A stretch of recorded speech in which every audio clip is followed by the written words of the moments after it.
And as Mr. Tung said, Vietnam was identified as the major market for rhino horn in the world. And Vietnam was asked to please undertake some demand reduction campaigns in this country. And so from 1 year ago, we've been working very closely with the CITES Management Authority to help with rhino horn demand reduction here. But we cannot do this without you, without the people of Vietnam, without the women's organizations and the university students and the NGOs and entrepreneurs. We need your help. So that's why I'm so happy to be here today to share with you some information about rhinos and about our campaign. So my talk is about rhino conservation and trade.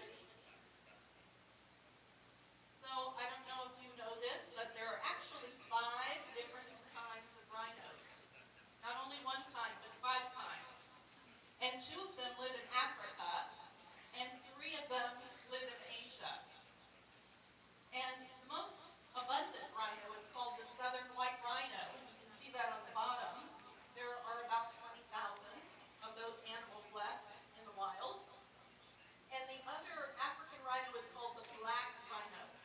And of those, there are only 4,880 left in the wild. And then of the Asian rhinos, the most abundant is the Indian rhino. There are about 2,575. And the Sumatran rhino, there are only 275.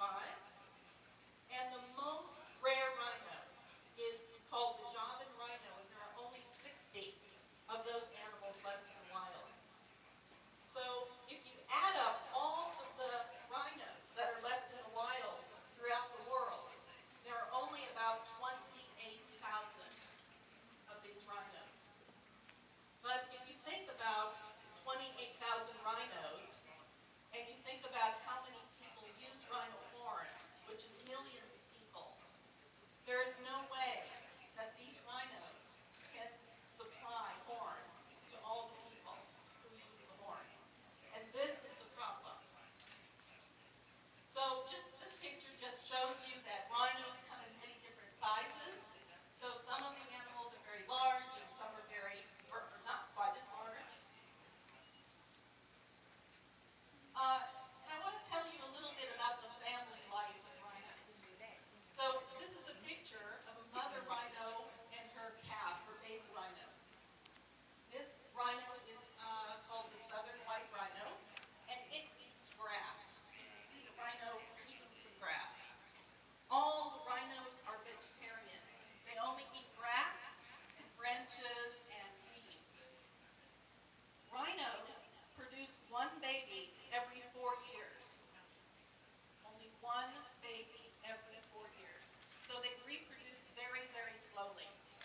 When the mothers are pregnant, they carry their babies for about 1.5 years before giving birth.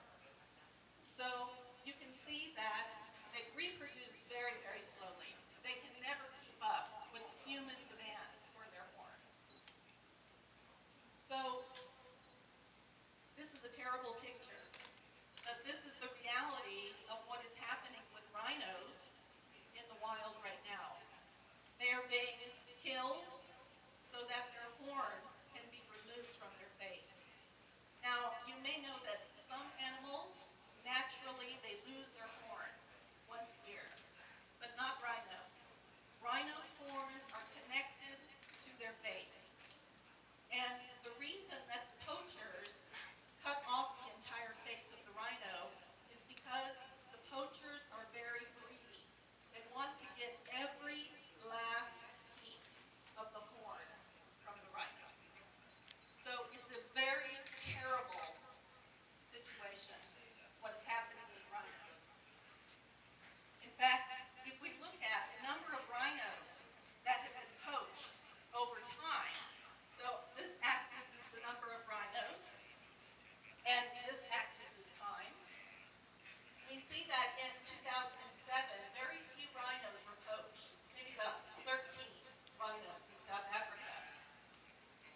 in 2013, in fact, over 1,000 rhinos were poached.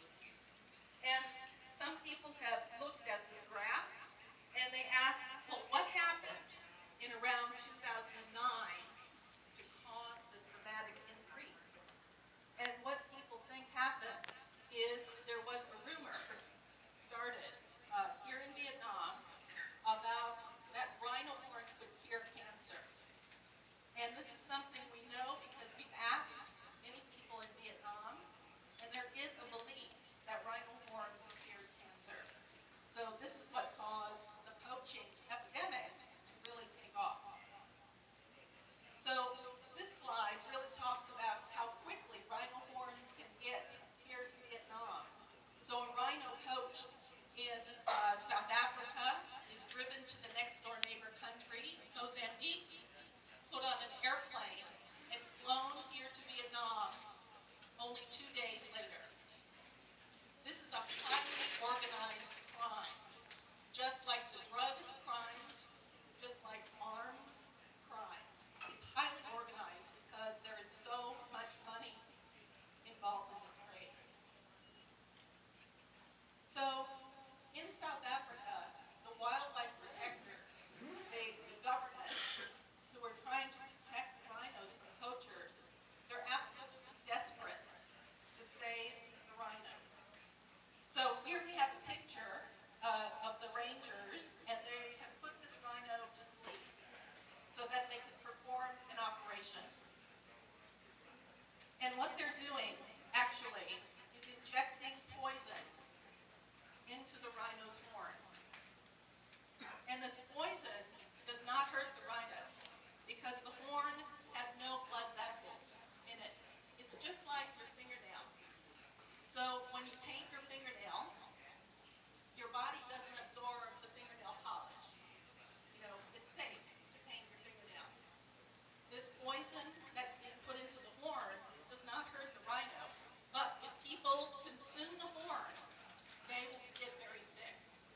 So one of the most important things we want to tell people in Vietnam is that not only is rhino horn, is it a myth that rhino horn cures cancer or human disease, but also it can actually cause harm to consume it because it could have this poison in it. So the rhino protectors, they put up these signs on the fences where the rhinos live, warning the poachers to not poach the rhinos. Now we know in Vietnam that some people use rhino horn. Let's look at some of the reasons that people say they use rhino horn. Next. So these are the traditional medicine uses of rhino horn.